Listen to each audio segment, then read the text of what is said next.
You are 32 years old, you have a degree, maybe even a decent job, but when you run out of clean socks, you don't go to the laundry room.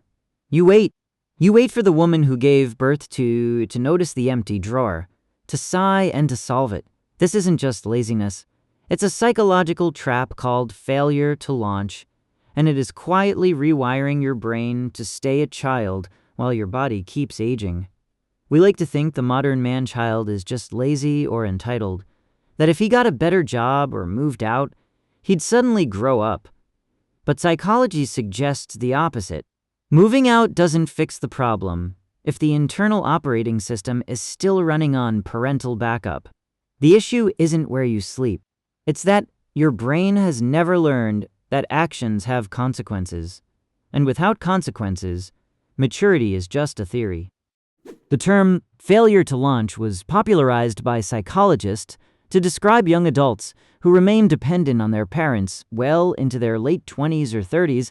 It's not an official diagnosis in the DSM-5, but it's a recognized clinical phenomenon. And here's the twist. It's not always about money. Sure, housing costs are insane, but we see this dynamic in middle-class and even wealthy families where financial survival isn't the primary barrier.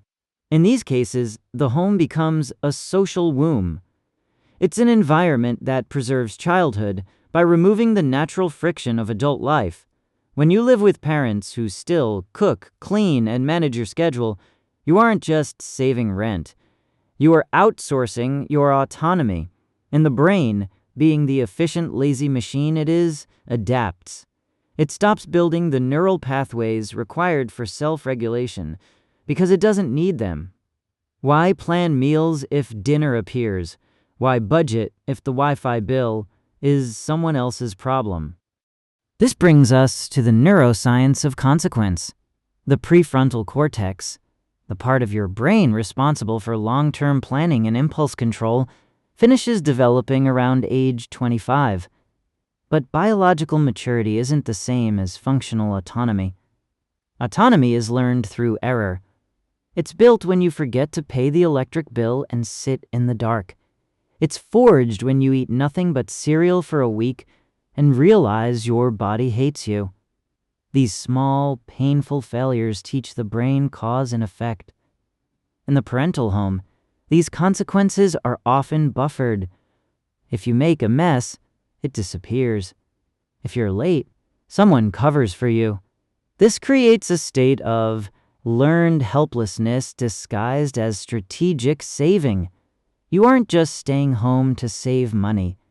You're staying home because the world outside feels disproportionately dangerous compared to the frictionless bubble inside. But let's look at the parents, because they are half of this equation. It's easy to blame the son or daughter for not leaving, but many parents are actively, albeit unintentionally, keeping them there. This isn't necessarily malicious. It's often driven by the parent's own anxiety. For decades, their identity was tied to being needed. When the child grows up and no longer needs them to tie their shoes or check their homework, the parents face a void by continuing to do things for their adult children. Laundry, cooking, emotional regulation, they keep that sense of purpose alive. It's a symbiotic dysfunction. The child gets comfort, the parent gets relevance, and together they create a feedback loop where independence looks like abandonment. Leaving home isn't just a logistical move for the child, it's an emotional crisis for the parent. So, the status quo is maintained. The adult child stays in their childhood bedroom, surrounded by posters from high school, while the world moves on without them. The cost of this arrangement is higher than just missed rent checks. It's a cost paid in identity. When you don't have your own space, you don't have your own rules. You live by someone else's rhythm. You eat when they eat. You quiet down when they watch TV. You suppress your natural habits to fit into a household structure that was designed for a different version of you. Over time, this erodes your sense of self. You start to feel like a guest in your own life, and guests don't make major decisions. Guests don't take risks. Guests wait to be invited. This is why so many man children struggle with relationships and careers. They haven't just failed to move out. They failed to develop the muscle of agency. They can theorize about what they want, but they can't execute it because execution requires dealing with friction. And they've spent years avoiding friction. There is also the social shame component. Nobody puts lives with mom on their dating profile. It's a source of deep, quiet embarrassment. This shame creates a paradox. The more ashamed you feel, the less likely you are to take action, because action requires confidence, and confidence comes from competence. So you stay hidden. You avoid inviting friends over. You keep your social life digital because it's easier to curate an image online than to explain why your mom is yelling at you from the kitchen during a date. This isolation reinforces the dependency. The outside world becomes a place of judgment, while the inside world remains a place of safety. The trap tightens. So, how do you break it? The answer isn't necessarily to pack a bag and leave tomorrow. That's often a recipe for disaster if you haven't built the skills first. The solution is micro-autonomy. It starts with reclaiming small consequences. Do your own laundry, even if your mom offers. Cook your own meals, even if it's cheaper to eat hers. Pay a specific bill, even if it's just your phone plan. You need to reintroduce friction into your life voluntarily. You need to teach your brain that you can survive minor disasters. Because once you realize that forgetting to buy milk doesn't end the world, you start to trust yourself. And that trust is the currency of adulthood. Moving out is the final step, not the first. The first step is stopping the outsourcing of your survival.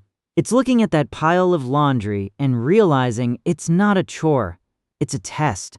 Every time you handle a small adult task without asking for help, you are building the neural architecture of independence. You are proving to your prefrontal cortex that you are capable of managing chaos. And eventually, the comfort of home starts to feel less like safety and more like stagnation. The walls feel smaller, the rules feel tighter. And that discomfort? That's good. That's the feeling of growing up. We often think of adulthood as a destination you arrive at. You turn 18 or 21, and suddenly you're an adult. But it's not a switch, it's a muscle. And if you don't use it, it atrophies. The man-child isn't broken. He's just unused. He's been living in a simulation of adulthood where the difficulty setting was turned down to 0. Turning it back up is terrifying.